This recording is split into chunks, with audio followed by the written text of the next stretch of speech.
صل على فاطمة وأبيها وبعلها وبنيها.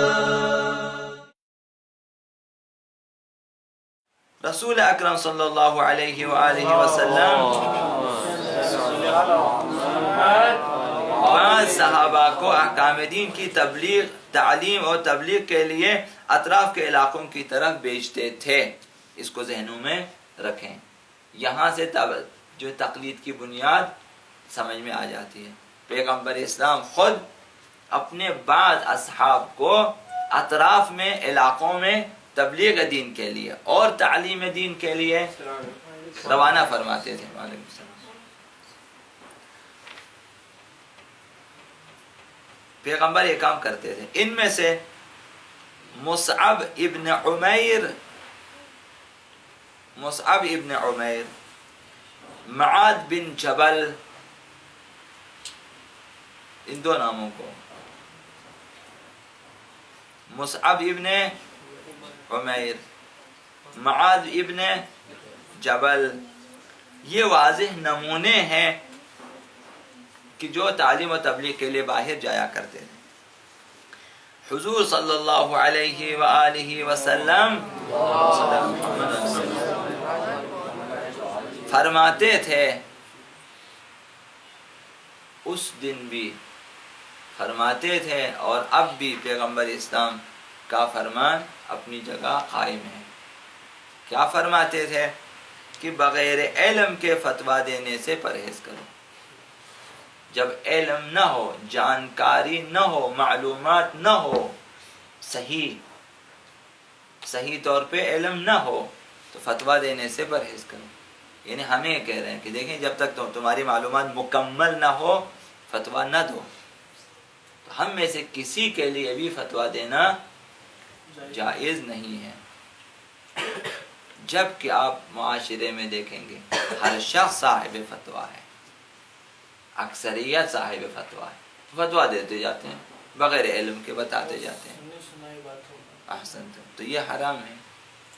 جب آپ کسی کو مسئلہ بتاتے ہیں کہ میرا خیال ہے، یعنی آپ فعل حرام انجام دے رہے ہیں. یعنی میرا خیال ہے، یعنی میرا خیال ہے کہ یہ کہو، یعنی آپ اس کو اپنے خیالات کے ذریعے دین سکھا رہے ہیں. میرے خیال میں خیال نہ کریں. پیغمبر ایسا فرماتے بغیر علم کے فتویٰ دینے سے پرہیز کرو ورنہ فرشتوں کی لعنت کا مستحق ہوگا.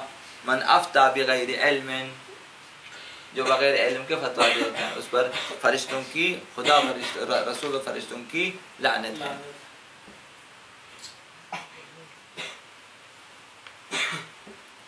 اس حکم سے واضح ہو جاتا ہے کہ مفتی یعنی چی احسن، اور فقیہ یعنی جو فقہ کا علم جانتا ہے اور ماہر ہے. فقیہ، مفتی اور فقیہ کی طرف سے فتویٰ دینا اور لوگوں کا ان کی پیروی اور تقلید کرنا رسول اکرم کے زمانے میں بھی رائج تھا. پیغمبر اسلام کے زمانے میں بھی لوگ ان کے بعد اصحاب کی طرف رجوع کرتے تھے اور ان سے فتویٰ لے لیتے تھے اور عمل کرتے تھے. ایک چیز یہ واضح ہو گئی، سمجھ میں آگے انشاءاللہ. تو یہ کہ تقلید کسی زمانے سے نہیں ہے، اس زمانے سے یہ تقلید کا سلسلہ جاری ہے. اسی طرح رحلت پیغمبر خدا صلی اللہ علیہ وآلہ وسلم کے بعد بھی یہی سلسلہ جاری رہا. آقا امیر المومنین کے مثلا نمائندے ہوتے تھے یا باقی بعض اصحاب جو پیغمبر اسلام کے زمانے میں تھے، ان کی طرف لوگ رجوع کرتے تھے. یہاں تک کہ حضرت آقا امام محمد باقر علیہ السلام اور حضرت آقا امام جعفر الصادق علیہ السلام کے دور میں یہ کام مزید شدت اختیار کر گیا. یعنی اس دور میں چونکہ علم پھیلا، انہیں جو ہیں پانچویں امام کے آخری دور میں اور آقا امام صادق کے جو تقریباً ابتدائی دور میں انہیں فرصت ملی، دین کو آگے بیان کرنے کی فرصت ملی، تو اس دوران جو ہے یہ کام کہ ماہر افراد سے، مفتی اور فقیہ سے سوال کرنا اور ان پہ عمل کرنا، جسے ہم تقلید کہتے ہیں، اس سلسلے نے شدت اختیار کی، اور ان دو اماموں کے دور میں بہت سے فقیہوں نے تربیت پائی، یعنی پانچویں امام نوح علیہ السلام، چھٹے امام امام صادق علیہ السلام، ان کے دور میں بہت سے مجتہدین وجود میں آئے، صاحب فتویٰ افراد جو ان سے پڑھ کے، ان سے سیکھ کے۔ مورخین لکھتے ہیں کہ امام صادق علیہ السلام کے 4000 شاگرد تھے، یہ جو ہیں فخر شیعہ ہیں، کسی امام کے دور میں ایسے نہ تھے۔ یہ سورہ امام صادق کے اس دور میں تمام تر سختیوں کے باوجود 4000 شاگرد، وہ بھی شاگرد، جن کو کہنا چاہیے شاگرد، شاگرد امام معصوم، نہ ہمارے یہاں کے جو ہیں مولویوں کے شاگرد، نہ امام صادق کے شاگرد، جن کی شاگردی خود ایک مقام ہے۔ باقی ائمہ فخر کرتے تھے کہ ہم نے 4 سال شاگرد کیے، 4 سال ان کے بعد درس پڑھا ہے، ہم تو 20 سال قوم میں پڑھ کے آتے ہیں، ٹھیک ہے نا، وہ 4 سال پہ فخر کرتے تھے، مثلا 2 سال پہ فخر کرتے تھے کہ 2 سال امام صادق کے پاس ہم نے علم حاصل کیا۔ تو ایسے جو کہ مورخین نے لکھا 4000 شاگرد، اب ہم میرے جیسے چھوٹے چھوٹے کتنے تھے تو اللہ بہتر جانتا ہے، وہ جس میں بڑے بڑے فقیہ ہوتے تھے، بڑے بڑے شاگرد 4000۔ تو تاریخ نے دیکھا 4000 شاگرد تھے جو مختلف علاقوں سے اس علمی مرکز میں آئے تھے، احکام کی تبلیغ اور احیاء دین کے لیے یہ فقہا مختلف شہروں کی طرف روانہ ہو گئے۔ بہت سارے لوگ جو الہی معارف اور احکام کے پیاسے تھے، ہماری طرح نہ تھے، بعض لوگ واقعاً پیاسے تھے، سلمان پیاسے تھے، بلال پیاسے تھے، کمیل پیاسے تھے، ابو حمزہ پیاسے ہوتے تھے، لہذا بتاتے جاتے تھے اہل بیت، یہ یاد کرتے حفظ کرتے جاتے تھے، اسی وقت اسی جگہ۔ اس قدر آمادگی، جب 100% بندہ آمادہ ہو تو اس طرح ہوتا ہے، جب ذہن بھی پاک ہو، دل بھی پاک ہو، مکمل اور کسی چیز کی فکر نہ ہو، بس علم اہل بیت کی فکر ہو۔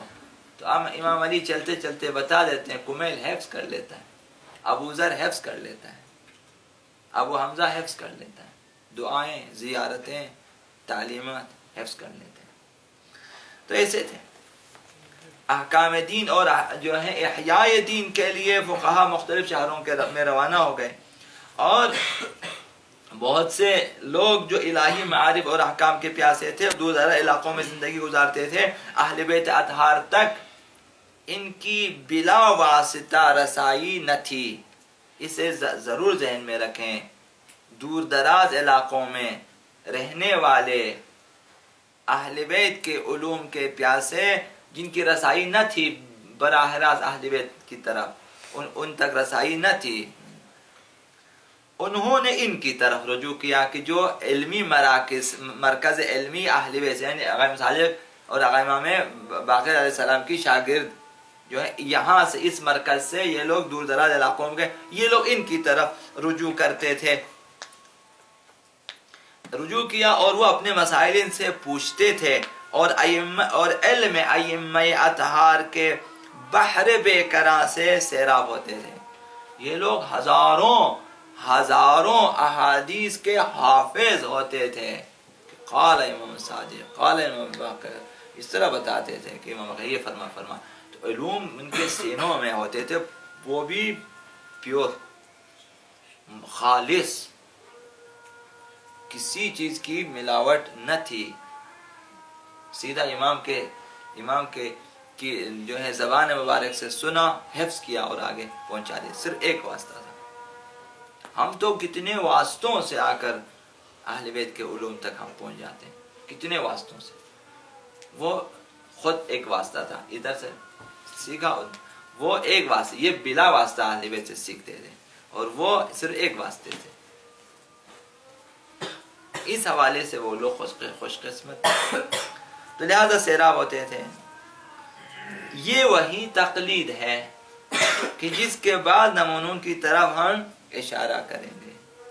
تو پیغمبر کے دور میں قرآنی آیتیں اس سلسلے میں نازل ہوئی، ٹھیک ہے، لیکن اس اصطلاح کی بات نہ کریں کہ قرآن نے لفظ تقلید کیوں استعمال نہیں کیا، یا ہماری اصطلاح آپ اسے تبدیل کر سکتے. اصطلاح قرآنی تو نہیں ہے، کیا بولے نہیں حتماً تقلید ہی بولنا چاہیے نا، آپ کچھ اور بھی بولیں، پیروی کہیں، اطاعت کہیں، مسئلہ نہیں. تو تقلید اسی کو کہتے ہیں. اس زمانے میں یہ کام ہوتا تھا. عرض کیا. اب چند نمونے. حضرت امام محمد باقر علیہ الصلوۃ والسلام،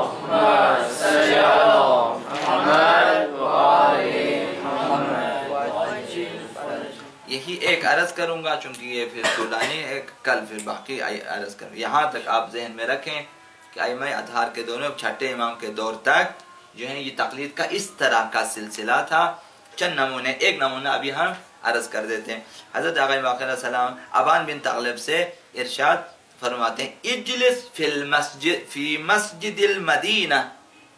پانچویں امام، اسے ضرور ذہن میں رکھیں اسی ترجمے کو، کہ مسجد مدینہ میں بیٹھ جاؤ، وفت الناس، لوگوں کو فتوا دو، فإنی احب، میں پسند کرتا ہوں، ان ارا فی شیعتی مثلک، میں چاہتا ہوں کہ میرے شیعوں میں تمہارے جیسے لوگ ہوں. سن لیا؟ آپ مدینے کی مسجد میں بیٹھے، باقاعدہ فتوا دینے کا حکم ائمہ اطہار کی طرف سے. ابان بن تغلب یا تغلب جو بھی ہے، ان سے فرمایا کہ مسجد میں مدینہ منورہ کی مسجد میں بیٹھیں، لوگوں کو فتوا دے، کیونکہ مجھے یہ بات پسند ہے کہ تجھ جیسے افراد میرے شیعوں کے درمیان موجود، فقیہ موجود ہوں.